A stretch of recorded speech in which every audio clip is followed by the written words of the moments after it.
ចាសសួស្តីបងប្អូនចាបងប្អូនមកហាត់ប្រាណមកចាខ្ញុំហាត់ប្រាណបានរយៈពេល10ថ្ងៃឯងបងប្អូនចា10ថ្ងៃហ្នឹងមានអារម្មណ៍ថាធូរខ្លួនណាចាប៉ុន្តែសំខាន់ហាត់ប្រាណហើយកុំឲ្យផ្សារច្រើនពេក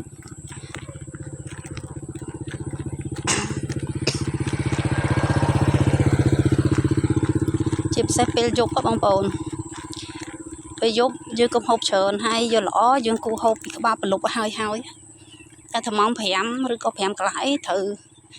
សូត្ររួចរះហៅឲ្យផ្សារឲ្យហើយតែពេលចូលដល់ម៉ោង6ជាងម៉ោង7ហើយ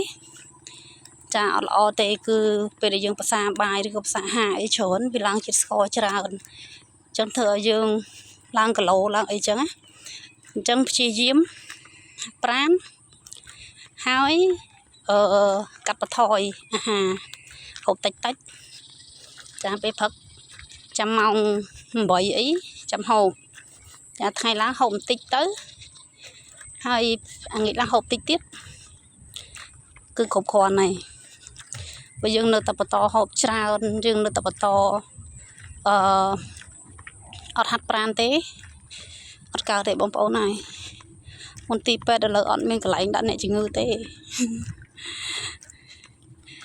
ចានេះបែកញើសហើយបងប្អូនហាត់តតែបែកញើសបានឈប់